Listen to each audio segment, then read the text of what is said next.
नमस्कार दोस्तों, एक काफ़ी शानदार स्कॉलरशिप चलाई जा रही है जिस स्कॉलरशिप का नाम अजीम प्रेमजी स्कॉलरशिप 2025 होने वाला है। इस स्कॉलरशिप के तहत जो भी लड़कियां 12वीं पास कर चुकी है, आगे वो ग्रेजुएशन की पढ़ाई कर रही है या कोई डिप्लोमा कोर्स कर रही है, तो उनको हर साल, जैसे आप अगर मान लीजिए अभी ग्रेजुएशन में होंगे तो आपको हर साल 30,000 रुपये मिलेगा। अगर ग्रेजुएशन 4 साल का है तो 4 साल आपको इसका बेनिफिट मिलेगा।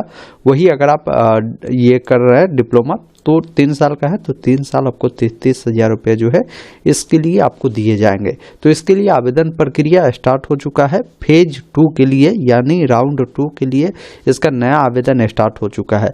आपको बता दूं, इसका जो आवेदन करने का जो अंतिम तिथि है, यहाँ पर आप देखेंगे ना, आपको बताया भी गया है कि इसका आवेदन करने का अंतिम तिथि 31 जनवरी 2026 तक रखे गए हैं। इसके लिए कौन कौन लोग अप्लाई कर सकते हैं, किस राज्य के लोग अप्लाई कर सकते हैं, तो नीचे जब आप आएंगे ना तो यहाँ पर जिसमें आपको इतने सारे स्टेट है, वहाँ के अगर आप लड़कियां है तो आप इसके लिए आवेदन कर सकती है 12वीं पास है तो। जैसे यहाँ पर देखिए अरुणाचल प्रदेश, असम, बिहार, छत्तीसगढ़, झारखंड, इसके अलावा तेलंगाना, मध्य प्रदेश, मणिपुर, मेघालय, मिजोरम, नागालैंड, ओडिशा, पांडुचेरी, राजस्थान, सिक्किम, इसके अलावा देखेंगे ना तेलंगाना है, त्रिपुरा है, उत्तर प्रदेश है और यहाँ पर देखिए उत्तराखंड है। तो इन राज्यों से अगर आप आते हैं तो इसके लिए आवेदन कर सकते हैं। आवेदन करने की प्रोसेस क्या होगी, तो सबसे पहला प्रोसेस है कि आपको एप्लीकेशन फॉर्म को सबमिट करना है।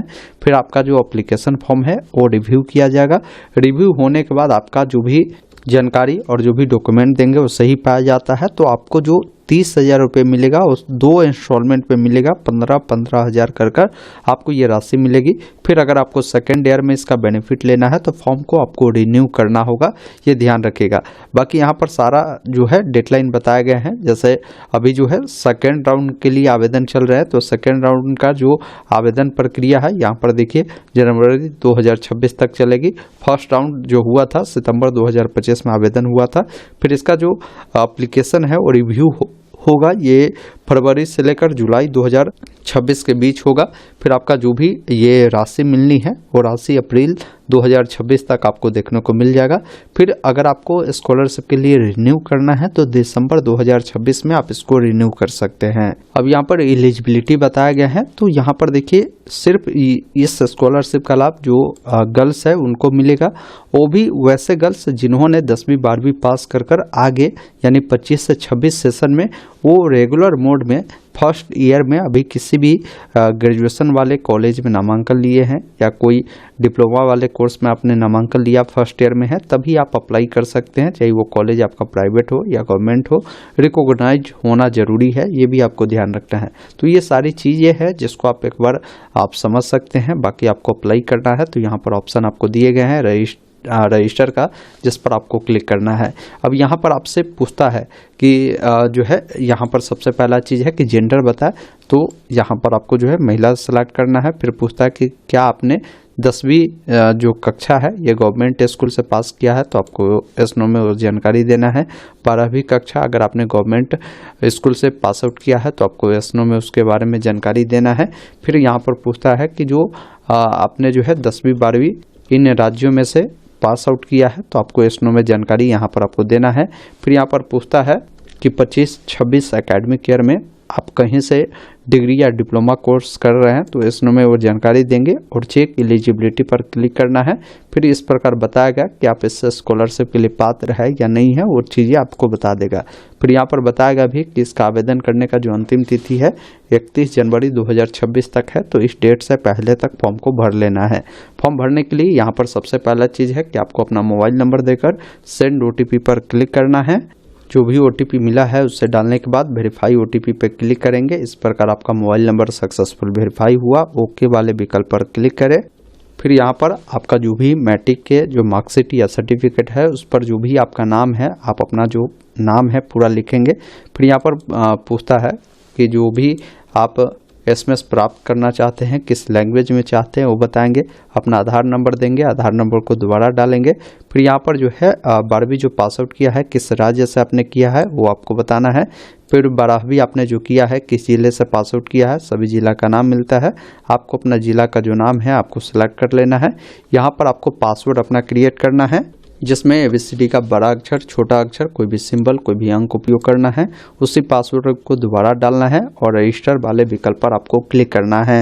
आपके सामने ये टर्म एंड कंडीशन आएगा, इसको पहले चेकबॉक्स पर टिक कर कन्फर्म वाले विकल्प पर क्लिक करेंगे। इस प्रकार बताएगा कि आपका रजिस्ट्रेशन सक्सेसफुल हो चुका है। आप ओके वाले विकल्प पर क्लिक करें और यहाँ पर आपके सामने लॉगिन पेज आएगा। बाकी आपने जो भी मोबाइल नंबर दिया है ना उस पर आपको जो है एक यूजर आईडी, पासवर्ड तो आपने बनाया है वो तो पता ही होगा, लेकिन यूजर आईडी आपके नंबर पर मिल जाते हैं। उसको फिल कर पासवर्ड को डालकर लॉगिन करेंगे। लॉगिन करते ही इस प्रकार देखेंगे ना आपके सामने डैशबोर्ड आएगा, जहां पर बोला गया है कि आप अपना जो इन्फॉर्मेशन है उसको कंप्लीट करिए। तो इसके लिए प्रोसीड वाले विकल्प पर क्लिक करेंगे। फिर आपका जो भी नाम है देखने को मिलता है, यहाँ पर जेंडर आपको कंफर्म जो है करना होगा। उसके बाद जो भी डेट ऑफ बर्थ है, कैलेंडर मिलता है। सबसे पहले आपका जो भी साल हो यहाँ से आप साल को सेलेक्ट करेंगे। फिर जो भी आपका महीना हो, महीना को आपको चुनना है और जो भी डेट हो इस प्रकार आप चयन करेंगे। उसके बाद आपका मोबाइल नंबर देखने को मिलेगा। ईमेल आईडी आप देना चाहे तो दीजिए। जहाँ पर ये स्टार बना है ना वो जानकारी देना ही देना है, जहाँ स्टार नहीं बना है वो जानकारी छोड़ सकते हैं। गार्जियन के नाम में आप अपने पिता या माता किनका नाम देना चाहते हैं वो नाम आपको सेलेक्ट करना है। फिर यहाँ पर आपसे जो कम्युनिकेशन एड्रेस है वो पूछता है, जिसमें आपका जो भी स्टेट है बताना है, जो भी डिस्ट्रिक्ट है बताना है और अपना प्रॉपर एड्रेस जिसमें आप अपना village, post office, police station लिखेंगे। उसके अलावा जो भी आपका पिन कोड है वो देंगे। डिस्ट्रिक्ट सेलेक्ट कर इसको सेव करेंगे। फिर आपका वो जानकारी सेव होता है। आपके सामने एक ऑप्शन मिलता है क्रिएट न्यू एप्लीकेशन, जिस पर आपको क्लिक करना है, जिसमें सबसे पहला चीज़ है कि आपका जो भी फ़ोटो है वो 30 से लेकर 500 KB के अंदर में आपको फ़ोटो को अपलोड करना होगा। फिर यहाँ पर आपको सिग्नेचर अपलोड करना होगा। तो इसके लिए नीचे आकर यहाँ पर जो भी आपका फ़ोटो है फ़ोटो को सेलेक्ट कर अपलोड करेंगे। सिग्नेचर को आपको अपलोड करना है, फिर सेव एंड नेक्स्ट पर क्लिक करना है। इस प्रकार ये जानकारी आपका सेव हुआ। अब आधार कार्ड को अपलोड करना है। तो जो भी आधार कार्ड है उसको 30 से लेकर 50 KB में आप यहाँ से सेलेक्ट कर अपलोड करेंगे। फिर सेव एंड नेक्स्ट पर क्लिक करेंगे। इस प्रकार ये भी आपका अपलोड हो गया। फिर जो भी आपका बैंक डिटेल है ना वो उसका जानकारी देना है। जैसे आपका जो अकाउंट है वो किसके नाम से है तो अकाउंट होल्डर का नाम लिखेंगे। बाकी यहाँ पर जो भी पेरेंट का नाम देना चाहे आप दे सकते हैं, नहीं तो छोड़ भी सकते हैं। आपका जो भी IFSC कोड है उसको फिल करना है। ऑटोमेटिक आपका बैंक का नाम साथ में ब्रांच का नाम आ जाएगा। फिर आपको अपना अकाउंट नंबर देना है। अकाउंट नंबर को दोबारा कंफर्म करना है और यहाँ पर पासबुक को अपलोड कर सेव एंड नेक्स्ट पर क्लिक करना है। उसके बाद आप अगले स्टेप में आते हैं, जहाँ पर 10th का जो भी आपका मार्कशीट है ना उसको आपको अपलोड करना है और यहाँ पर आपको बताना है कि जो आपका 10th का मार्कशीट है, जैसे आपने जो पढ़ाई किया होगा, जिस भी बोर्ड से किया होगा उस स्टेट का नाम आप सेलेक्ट कर लेंगे और अपना मार्कशीट को अपलोड कर सेव एंड नेक्स्ट पर क्लिक करेंगे। फिर आपका 12th का जो मार्कशीट है ना उसको आपको यहाँ पर अपलोड कर सेव एंड नेक्स्ट पर क्लिक करना है और जिस भी राज्य से आपने 12वीं किया हो स्टेट को सेलेक्ट कर दीजिएगा। तो इस प्रकार आपका जो मार्कशीट है वो भी अपलोड हो गया। अब देखिए आपने जो एडमिशन कराया है ना तो एडमिशन का कुछ ना कुछ आपके पास प्रूफ होगा ही। या तो आपके पास मान लीजिए ये एडमिशन का रिसिप्ट है उसको दे सकते हैं, बोनाफाइड सर्टिफिकेट है उसको दे सकते हैं, नहीं तो यहाँ पर देखिए बोनाफाइड सर्टिफिकेट का टेम्पलेट है, इसको डाउनलोड कर इसको आप भरकर अपने स्कूल से भी आप जो है वेरीफाई करवा कर प्रिंसिपल से आप इसको भी अपलोड कर सकते हैं। तो आपके पास जो भी हो, या तो स्कूल कॉलेज का फी रिसिप्ट हो या बोनाफाइड हो, उसको सेलेक्ट कर आप यहाँ से अपलोड करेंगे। फिर यहाँ से आपको सेव एंड नेक्स्ट पर आपको क्लिक करना है। जैसे ही इस पर क्लिक करेंगे आपके सामने अब देखेंगे ना 100% फॉर्म आपका कंप्लीट हुआ है।